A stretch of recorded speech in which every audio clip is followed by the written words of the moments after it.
Você sabe tudo já que lê jornais. E mesmo se você não os lê, você sabe que um condutor, quando é percorrido por uma corrente, gera um campo magnético, tal como a bússola tende a se colocar perpendicularmente ao fio, e nesse sentido aqui, se não me falha a memória. Para saber isso com exatidão, vamos pedir ao Sr. Ampère que se deite sobre o fio de forma que a corrente lhe passe pelo pé. Pobrezinho. Temos assim um campo magnético percorrer de sua direita em direção à sua esquerda. Obrigado, Sr. Ampère.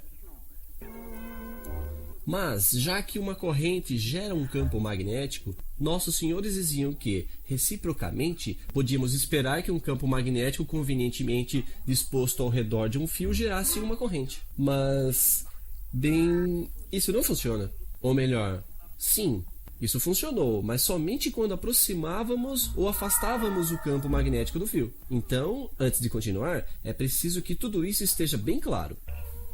Uma corrente cria um campo magnético, mas um campo magnético não cria corrente, exceto quando ele começa a variar. Dizemos então que há uma corrente induzida. Para dizer a verdade, o campo magnético criado por uma só corrente não tem um valor extravagante. Mas fazemos passar a mesma corrente várias vezes seguidas no mesmo sentido e temos uma bobina. Essa bobina, quando percorrida por uma corrente, vai criar um campo magnético. Uma variação de campo magnético nos arredores dessa bobina vai criar uma corrente induzida. Agora, se você quiser, nós iremos inserir a bobina em nosso circuito elementar. Assim que fechamos o circuito, a corrente atravessa a bobina. Um campo magnético aparece. Ele passa de nada a não sei quanto. Portanto, variação. Ora, quem diz variação de campo, diz corrente induzida. Então você vai dizer, essa variação de campo deveria, então, em toda a sua lógica, induzir uma corrente dentro dessa mesma bobina. Bem, sim. No momento do fechamento, aparece uma corrente induzida no sentido inverso à primeira. Corrente que vai desaparecer assim que o campo estiver acabando de variar. O que quer dizer, na prática, que no fechamento a corrente principal levará um certo tempo para atingir o seu valor máximo.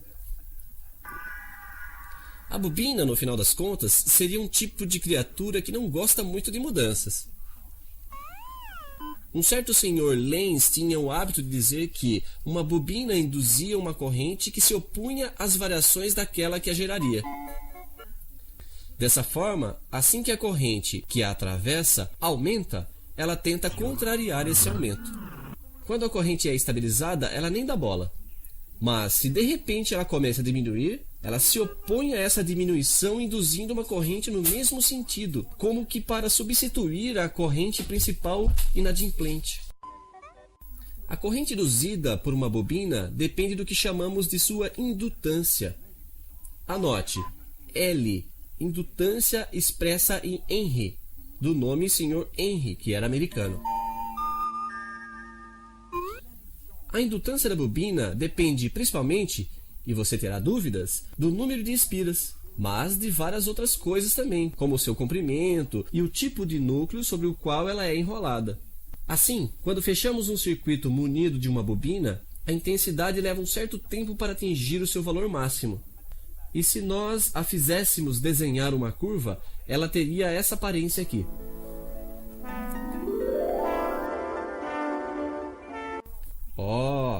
Já que a bobina é capaz de induzir, de fabricar uma contracorrente, isso significa que nesse momento ela se comporta como um gerador. E, efetivamente, nós mediríamos em seus terminais uma tensão U.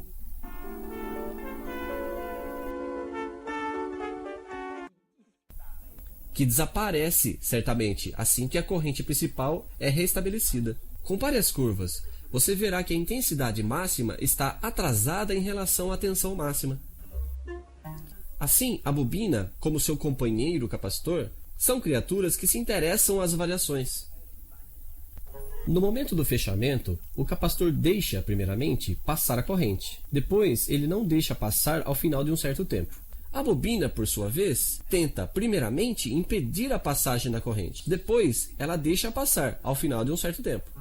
Não nos resta mais nada além de ver o que se passa com uma fonte alternada quando nossos dois companheiros se encontram no mesmo circuito.